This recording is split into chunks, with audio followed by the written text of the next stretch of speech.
الله الرحمن الرحيم فبظلم من الذين هادوا حرمنا عليهم طيبات أحلت لهم وبصدهم عن سبيل الله كثيرا وأخذهم الربا وقد نهوا عنه وأكلهم أموال الناس بالباطل وأعتدنا للكافرين منهم عذابا أليما فبظلم پس بے بسبب ظلم کرنا پس بسبب ظلم کرنا من الذین ان لوگوں کا جو ہادو یہودی ہوئے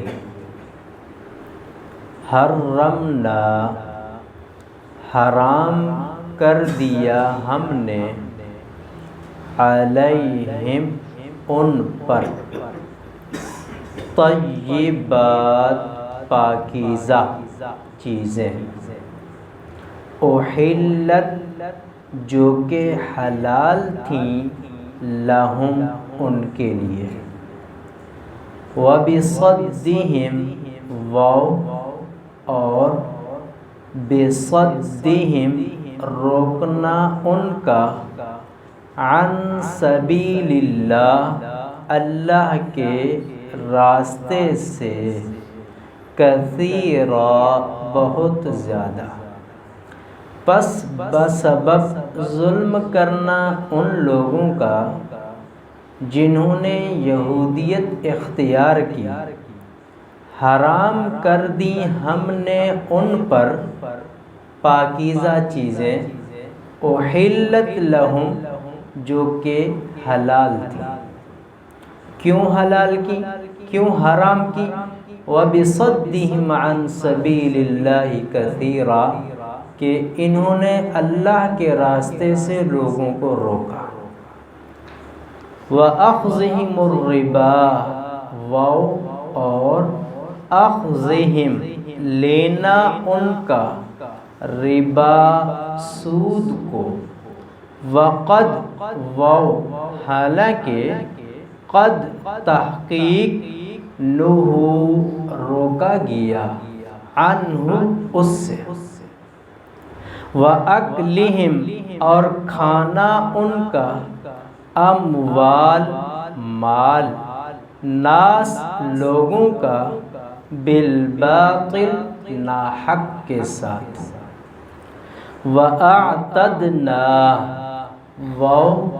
اور اعتدنا تیار کیا ہم نے للکافرین کافروں کے لیے منہم ان میں سے عذاباً عذاب علیما دردناک سورۃ نساء آیت نمبر 160-161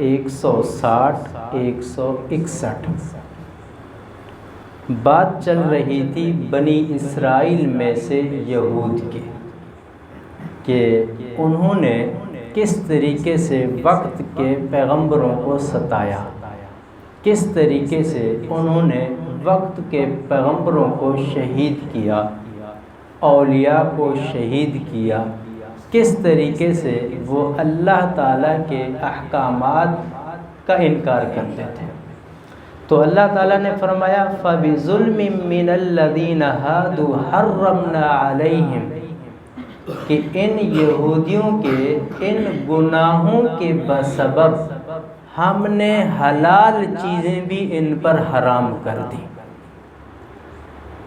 ان کی گناہگاری کی وجہ سے فسق و فجور کی وجہ سے کفر کی وجہ سے ہم نے حلال کی ہوئی چیزوں کو ان کے لیے حرام کر دیا وَبِصَدِّهِمْ عَنْ سَبِيلِ اللَّهِ كَثِيرًا کفر اور فسق و فجور کی پہلی وجہ یہ ہے کہ یہ اللہ کے دین سے لوگوں کو روکتے تھے کہ کسی نہ کسی طریقے سے لوگوں کو ہم وقت کے پیغمبر پر ایمان لانے سے روک دیں.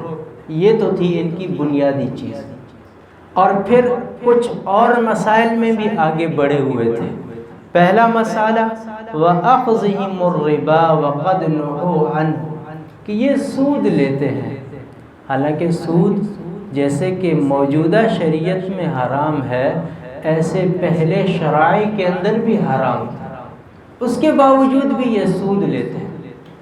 اور پھر وَأَكْلِهِمْ أَمْوَالَ النَّاسِ بِالْبَاطِلِ کہ یہ ناحق طریقے سے لوگوں کا مال کھانے کے درپے ہیں، جس کی وجہ سے اللہ تعالیٰ نے فرمایا کہ میں نے حلال چیزیں ان پر حرام کر دی، اور ساتھ ساتھ فرما دیا وَأَعْتَدْنَا لِلْكَافِرِينَ مِنْهُمْ عَذَابًا أَلِيمًا.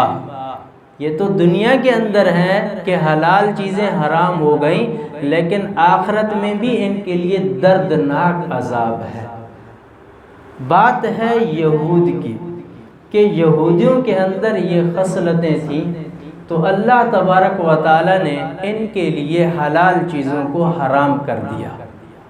مثال کے طور پر اونٹ بنی اسرائیل پر حرام کر دیا، اور حلال جانور کی وہ چربی جو ہڈی کے ساتھ لگی ہوئی ہے تو وہ چربی بھی ان کے لیے حرام ہے.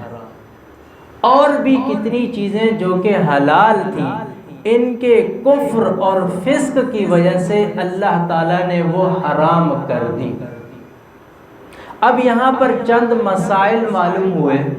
پہلا مسئلہ یہ ہے کہ یہاں اللہ تبارک و تعالیٰ نے یہود کی 3 بری خصلتوں کو بیان فرمایا. پہلی بری خصلت وَبِصَدِّهِمْ عَنْ سَبِيلِ اللَّهِ كَثِيرًا کہ اللہ کے راستے سے یہ لوگوں کو روکتے ہیں. اور دوسری خصلت وَأَخْذِهِمُ الرِّبَا وَقَدْ نُهُوا عَنْهُ کہ یہ سود خور ہیں.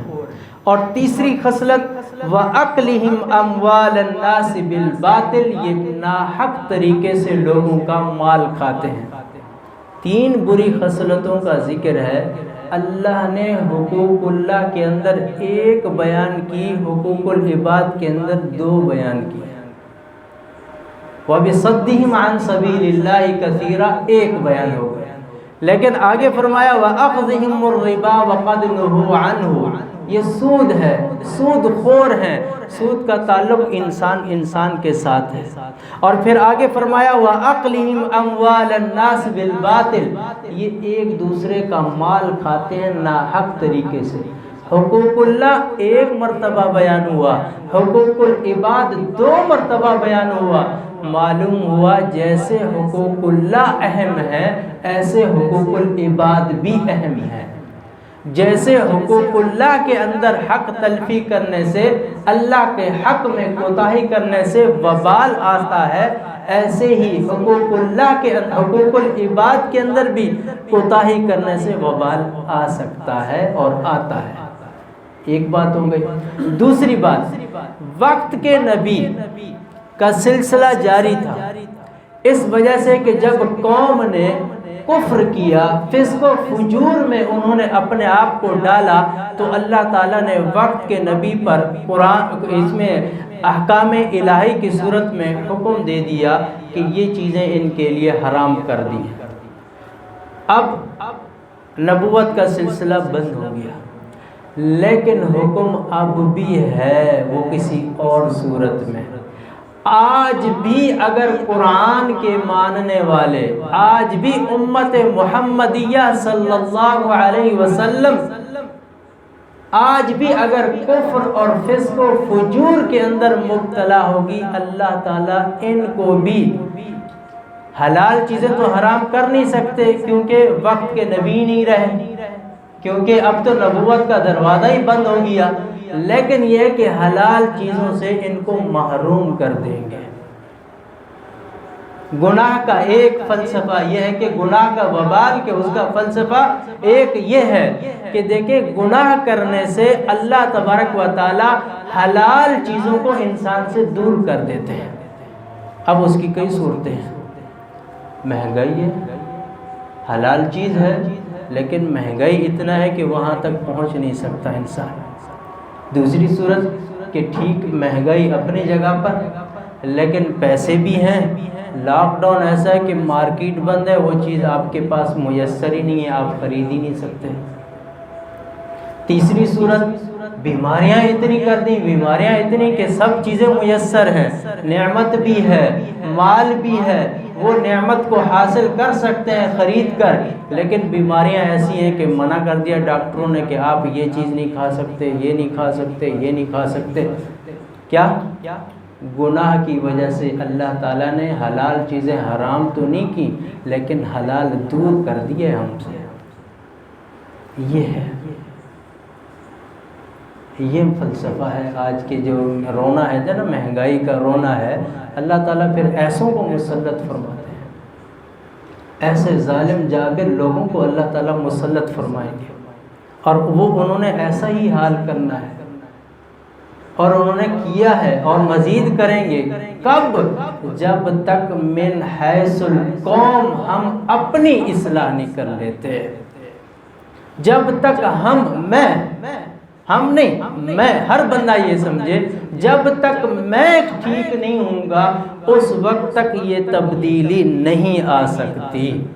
ہم نہیں، ہم کے اندر ایسا غرق ہو گئے ہم کہ ہم کچھ بھی نہیں کر پاتے۔ جب تک میں اپنے حقوق ادا کرنے والا نہیں بنوں گا اس وقت تک یہ تبدیلی، یہ مہنگائی، یہ ساری چیزیں ایسی رہیں گی۔ تو یہاں اللہ تبارک و تعالیٰ نے بنی اسرائیل کی ایک بری خصلت بیان کی کہ انہوں نے کفر اتنا کیا، فسق و فجور اتنا کیا، اللہ نے حلال چیزوں کو حرام کر دیا، انبیاء پر وحی اتار دی کہ یہ چیزیں اب ان کے لیے حرام ہو گئی۔ اب وحی کا سلسلہ ختم ہو گیا، اب وحی کا سلسلہ، نبوت کا دروازہ بند ہو گیا۔